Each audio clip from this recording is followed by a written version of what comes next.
بسم اللہ الرحمن الرحیم۔ مشکات شریف کا آج لیکچر نمبر 24 ہے اور کتاب الایمان کی حدیث نمبر 23 اس کو آج ہم ذکر کریں گے۔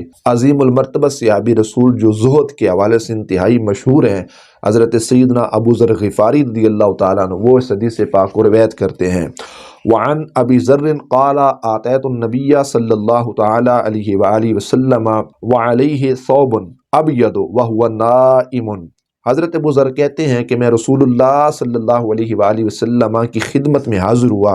نبی کریم علیہ السلام کے اوپر ایک سفید کپڑا تھا، چٹا کپڑا تھا، وہو نائم، اور حضور نبی پاک علیہ السلام سو رہے تھے۔ ثم آتیتہ، پھر اس کے بعد میں آیا، زمان کے لیے کچھ زمانے کے بعد، کچھ دیر کے بعد، چند لمحات کے بعد، چند ساعتوں کے بعد، چند گھڑیوں کے بعد میں آیا۔ وقد استيقظ، نبی کریم صلی اللہ علیہ وآلہ وسلم جاگ چکے۔ فقال ما من عبد قال لا الہ الا اللہ ثم مات علی ذلک الا دخل الجنۃ۔ تو نبی کریم صلی اللہ علیہ وآلہ وسلم آپ نے ارشاد فرمایا، نہیں ہے کوئی بندہ جو لا الہ الا اللہ کہے پھر اس پر مر جائے، اسی عقیدے پر مر جائے، مگر جنت کے اندر جائے گا۔ مطلب ہر وہ شخص جو کلمہ پڑھنے والا ہوگا، پھر اسی کلمے پر اس کو موت آ جائے، وہ شخص جنت کے اندر جائے گا۔ لا الہ الا اللہ سے مراد محدثین کہتے ہیں پورا کلمہ ہے، مطلب توحید کا بھی اقرار، ساتھ رسالت کا بھی، لا الہ الا اللہ محمد الرسول اللہ صلی اللہ علیہ وسلم، اس سے پورا کلمہ مراد ہے۔ توحید پر بھی ایمان ہو، رسول اللہ علیہ السلام کی رسالت پر بھی ایمان ہو، تو وہ شخص جنت کے اندر جائے گا، اسی عقیدے پر اگر وہ مرا۔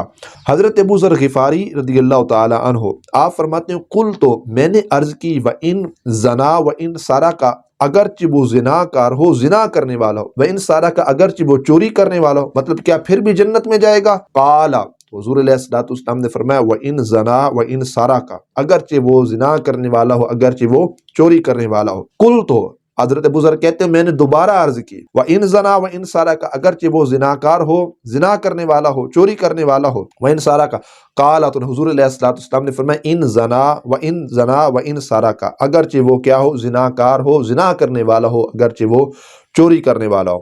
کل تو حضرت ابو ذر کہتے ہیں، وَإِن زنا وَإِن سرق، اگرچہ وہ زناکار ہو، اگرچہ وہ چوری کرنے والا ہو۔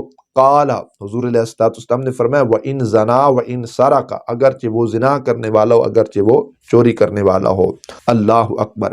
علی رغم انف ابی ذر، حضرت ابو ذر رضی اللہ تعالی عنہ یہ بار بار پوچھ رہے تھے کہ آپ کی ناک خاک آلودہ ہو، یہ بطور افتخار ایک کلمہ تھا۔ اور آگے ہے کہ وَكَانَ ابو ذر اذا حدث بہذا قال وَإِن رغم انف ابی ذر، حضرت ابو ذر غفاری رضی اللہ تعالیٰ عنہ جب بھی یہ حدیث آگے بیان فرماتے تو آپ فرماتے تھے اگرچہ ابو ذر کی ناک خاک آلود ہو۔ آئیے اب اس کے مختصر جو اس کی تھوڑی سی اختصار کے ساتھ وضاحت ہے وہ میں عرض کرتا ہوں کہ یہ تکرار کیوں تھا، بار بار پوچھنے کی وجہ کیا ہے۔ ابو ذر رضی اللہ تعالیٰ، کیا رسول اللہ علیہ وسلم نے جب ایک مرتبہ فرما دیا اگرچہ زناکار ہو، اگرچہ چوری کریں، پھر بار بار، تو پہلا جواب محدثین نے یہ دیا کہ یہ تعجب کے لیے تھا، حیرت کے لیے تھا۔ اللہ کے رسول علیہ السلام، کیا واقعی جو شخص زنا کرنے والا ہو، کیا واقعی جو شخص چوری کرنے والا ہو وہ بھی جنت میں جائے گا؟ مطلب جس طرح بندے کو تعجب نہیں ہوتا، تو یہ تعجب کے لیے بار بار حضرت ابو ذر غفاری نے نبی کریم صلی اللہ علیہ وآلہ وسلم سے کیا کیا؟ سوال کیا۔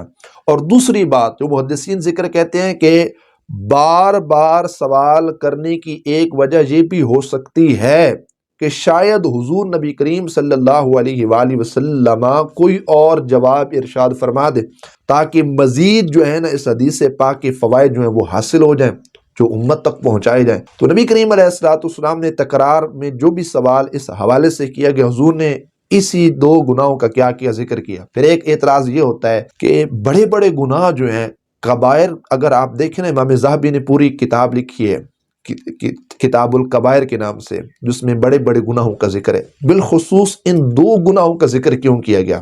بقیہ بھی تو بڑے بڑے گناہ ہیں۔ تو محدثین کہتے ہیں المختصر یہ گناہ کی دو قسمیں ہوتی ہیں، ایک ہوتا ہے حقوق اللہ کے حوالہ سے، ایک عباد کے حوالہ سے۔ تو زنا، اس کا تعلق محدثین نے حقوق اللہ کے حوالے سے کیا، اور چوری کا تعلق حقوق العباد کے حوالے سے کیا۔